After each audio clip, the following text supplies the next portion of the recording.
What's up, guys? It's Cody from Helpful Dreams. Thank you so much for coming by the channel today. This is where we gather all the best motivational and inspirational content of all time into one place where we discuss it and we pull out the gold nuggets of wisdom and timeless knowledge in order to apply it in our own lives. And today I'm featuring a mashup with Tony Robbins and Earl Nightingale. Tony Robbins is going to be covering how to go about changing your focus in life, because he believes that what you focus on the most in life tends to show up time and time again. And so it's about changing your state of mind and your focus in order to attract more of what you want in life. And then Earl Nightingale is going to be covering the human willpower and how us as humans have the special ability of willpower, and we're able to change our environment, change our circumstances, unlike other organisms out there. And so he talks about how to kind of unlock creativity, and he talks about human innovation and how it's connected to the will and how you can go about unlocking your true willpower. And so I hope you guys stick around till the end, and I appreciate you guys coming by the channel. We're going to roll it right now. This could be the greatest time you ever live if you control what you focus on, if you find a more empowering meaning, and if you decide to model the actions of those who succeeded before you. It can be the best financial time, the best emotional time, the best spiritual time of your life, but you better take control of your state. And if you think you're going to do it just by today, you're wrong. You're going to need to get yourself some rituals. Right now, every one of you in this room is controlled by your rituals. I don't just mean this one. I mean every morning you get up. I know your body. I can look at your body right now, and I can guess your rituals. Some of you, your rituals to work out 5 times a week, I can see it clearly. 4 to 6 times a week, it's obvious. Because you couldn't look like that if you didn't do that. Some form of workout. I don't care if it's walking, lifting, whatever. Some of you, it's obvious that lifting weights is part of it. You can see by that man's muscles. I know what his rituals are, because your life comes from your rituals. If you don't develop the ritual, you're kidding yourself. How many agree with me on this? Raise your hand, say I. And there are rituals that put you in state, and there are rituals that take you out of state. You have rituals in your relationship, you have rituals with your body, you have rituals around your finances, and the rituals that worked in the reaping time of fall in the markets and in business and in real estate, those rituals won't work now. If you do the right thing at the wrong time, you get pain. I'll say that again. If you do the right, you go, but Tony, I'm doing the right thing, but I'm not being rewarded. If you do the right thing at the wrong time, you don't get rewarded, you get pain. So you better do the right thing at the right time, and to do that, you better know what season you're in, and to do that, you better learn how to change your state, how to take control of your own conditioning. That's what I live for. Does this make sense to you, yes or no? Come on, guys, yes or no? So now it's time to train yourself to do that. I'll show you how fast it can change. Try this just for a second. I want to show you what you can do with just focus. Try this for a moment. I'm going to give you a test. Sit up in your chair with some energy. Make sure your buddy next to you is in a strong state. If otherwise, adjust their state. Come on, change their physiology, whatever they got to do. See if they're ticklish. That might help. Now do this.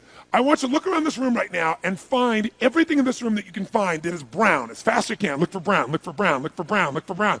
Look around you, look for brown, look for brown, look for brown. Okay, close your eyes. I'm going to give you a test. With your eyes closed now, shout out loud everything you saw that was red.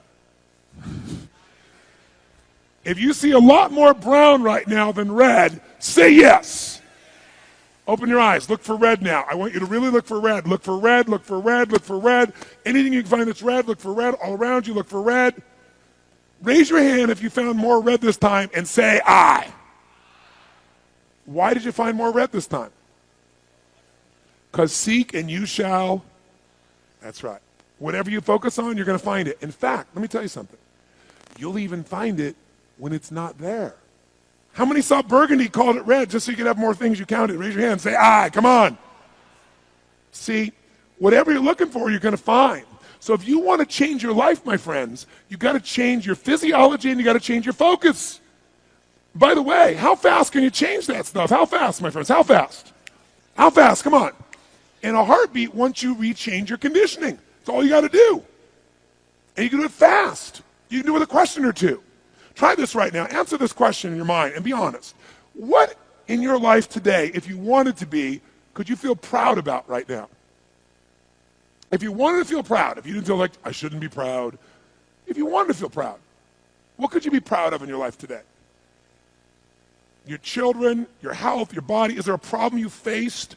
Instead of running from it, you finally stepped up and handled it?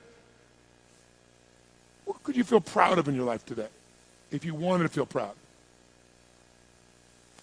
How many can think of something? And when you think about this thing you're proud of, what about that makes you feel proud? What do you focus on that makes you feel proud? How do you breathe when you really start to feel proud? What's the kind of look on your face that starts to happen when you let yourself feel proud? Yeah. How's that feel?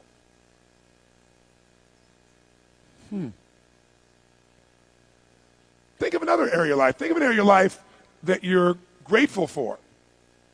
Or if you go, I'm not grateful. If you wanted to be grateful, what's an area you could feel grateful for? What could you feel grateful for if you really wanted to feel grateful? How many can think of something you can feel grateful for? Let me see your hands. And what about that are you grateful for? What do you focus on that makes you feel grateful? How does it feel when you're really, truly feeling filled with gratitude?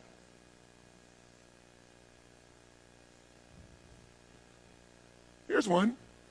If you wanted to be excited about your life right now, and you were willing to be excited, you're willing to buck everybody else's trend, what could you feel excited about in your life if you wanted to feel excited? What could you get excited about if you really focused on it and you really took it in? And you weren't in a negative place. What could you get excited about if you wanted to be excited in your life? What could you get excited about? How many of you can think of something you feel excited about right now? Raise your hand. Let me see your hand. Say I. When you're really excited about it, what about that excites you? Or when you're really excited, how do you feel? How do you speak? What's your life like?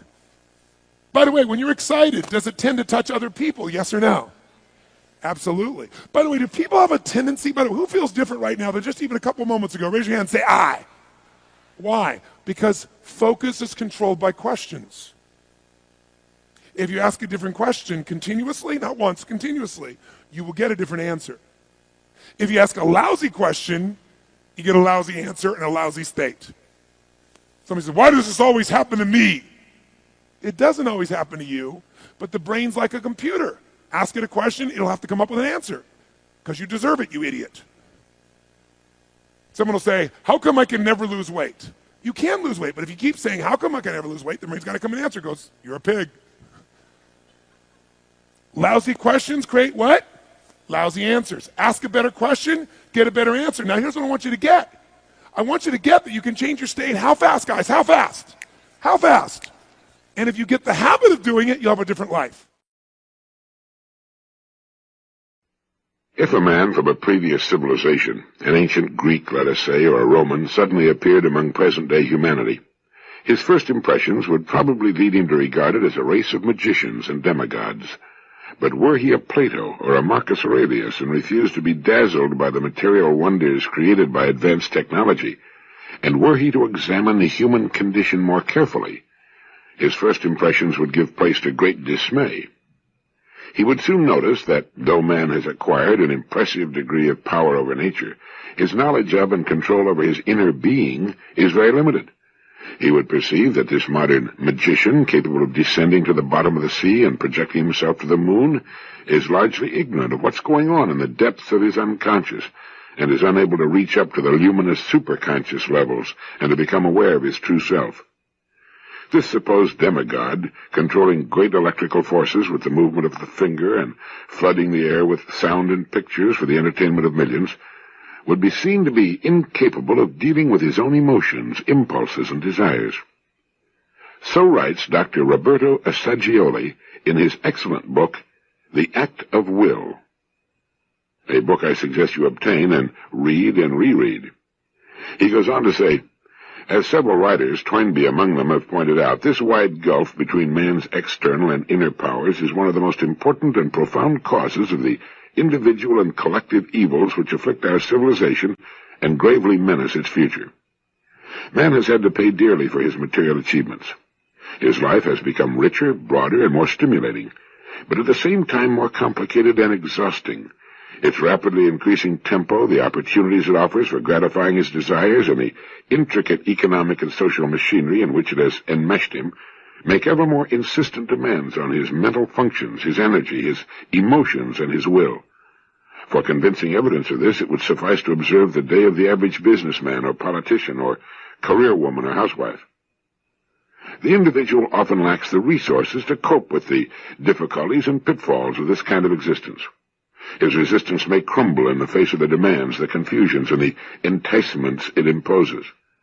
The ensuing disturbance leads to increasing discouragement and frustration, even to desperation.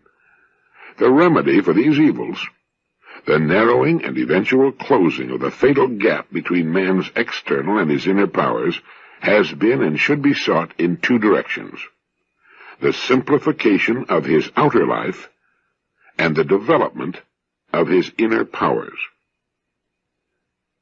As for the trend toward the simplification of the external life, the trend toward simplicity began even before the rise and expansion of modern technology as a reaction against the increasing complications and artificialities of civilized life.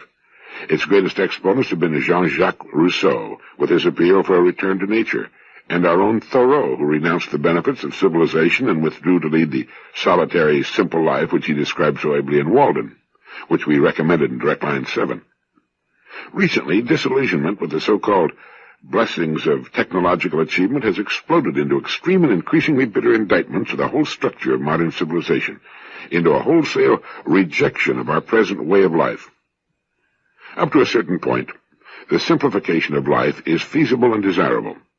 To some extent, everyone is able to resist the attractions of the world and the pace of modern life, eliminate many unnecessary complications, re-establish closer contact with nature, and practice the art of relaxing and resting in intervals. But past a certain point, one encounters great difficulties. Duties of every kind, family ties, professional obligations, keep us bound to the wheel of modern life and often compel us to conform to its hurried pace. But even if circumstances permitted a very high degree of simplification, and if it were put into practice, the problem would be only partially solved. Modern man certainly could not, nor indeed has he reason to, abdicate from the predominant position and the consequent responsibility he's acquired on this planet. The evil does not lie in the technological powers themselves, but in the uses to which man puts them, and in the fact that he has allowed them to overwhelm and enslave him. Resistance to the prevailing negative trends of modern life calls for much determination, much firmness and persistence, much clear-sightedness and wisdom. But these are precisely the inner qualities and powers in which modern man is sorely lacking.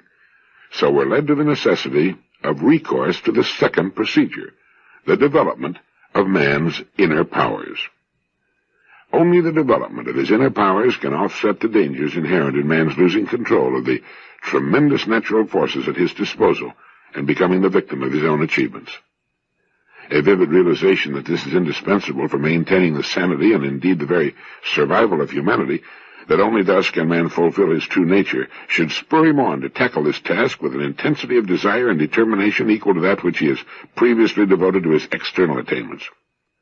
Fundamental among these inner powers, and the one to which priority should be given, is the tremendous, unrealized potency of man's own will. Its training and use constitute the foundation of all endeavors. There are two reasons for this. The first is the will's central position in man's personality and its intimate connection with the core of his being, his very self. The second lies in the will's function in deciding what is to be done, in applying all the necessary means for its realization, and in persisting in the task in the face of all obstacles and difficulties. But when one decides to start this task, one is apt to be confused and baffled. A historical survey of the problems relating to the will shows that attempts to solve this problem on theoretical, intellectualistic lines lead not only to no solution, but to contradiction, confusion, and bewilderment. Therefore, I believe, Dr. Saggioli writes, that the right procedure is to postpone all intellectual discussions and theories on the subject and begin by discovering the reality and the nature of the will through its direct existential experience. And that's what this book is about. How to experience the power, the joy, the satisfaction that come from the proper use of the will. It comes about in three phases. The first is the recognition that the will exists. The second concerns the realization of having a will. The third phase of the discovery, which renders it complete and effective, is that of being a will. Now, this is different from having a will. The doctor goes on to point out that this discovery of the will is hard to describe. As is true of any experience, it cannot be fully communicated by words, but the paths leading to it and the conditions favoring it can be indicated. An analogy to the discovery of beauty, to the arousal of the aesthetic sense, may be illuminating. A revelation occurs, an awakening which may come when one looks at the delicate hue of the sky at sunset, at a majestic range of snow-capped mountains, or into the clear eyes of a child. It may come while contemplating the cryptic smile of Leonardo's Gioconda. It may come while listening to the music of Bach, of Beethoven, or while reading the inspired verses of great poets. This awakening sense of the beautiful, though often faint and confused at first, becomes clear and develops through repeated experiences of an aesthetic nature, and can also be cultivated and refined through the study of aesthetics and the history of art. But no amount of intellectual consideration and study can of itself take the place of the initial revelation. The awakening can be facilitated and often brought about by creating favorable circumstances for this purpose. For instance, by the quiet and repeated contemplation of natural scenery and works of art, or by opening oneself to the charm of music. Well, the same is true of the will. At a given moment, perhaps during a crisis, one has a vivid and unmistakable inner experience of its reality and nature. When danger threatens to paralyze us, suddenly, from the mysterious depths of our being, surges an unsuspected strength, which enables us to place a firm foot on the edge of the precipice or confront an aggressor calmly and resolutely. Before the threatening attitude of an unfair superior, or when facing an excited mob, when personal reasons would induce us to yield, the will gives us the power to say resolutely, "No. At all costs, I stand by my convictions. I will perform what I take to be right." Similarly, when assailed by some insinuating and seducing temptation, the will raises us, shaking us out of our acquiescence and freeing us from the snare. The experience of willing may come also in other, more quiet and subtle ways, during periods of silence and meditation, in the careful examination of our motives, in moments of thoughtful deliberation and decision. A voice, small but distinct, will sometimes make itself heard, urging us to a specific course of action, a prompting which is different from that of our ordinary motives and impulses. We feel that it comes from the central core of our being. Emerson called it that iron string that vibrates within us. Or else an inner illumination makes us aware of the reality of the will with an overwhelming conviction that asserts itself irresistibly. However, the simplest and most frequent way in which we discover our will is through determined action and struggle. When we make a physical or mental effort, when we are actively wrestling with some obstacle or coping with opposing forces, we feel a specific power rising up within us, and this inner energy gives us the experience of willing. The discovery of the will in oneself, and even more the realization that the self and the will are intimately connected, may come as a real revelation which can change, often radically, a person's self-awareness and his whole attitude toward himself, other people, and the world. He perceives that he is a living subject endowed with the power to choose, to relate, to bring about changes in his own personality, in others, in circumstances.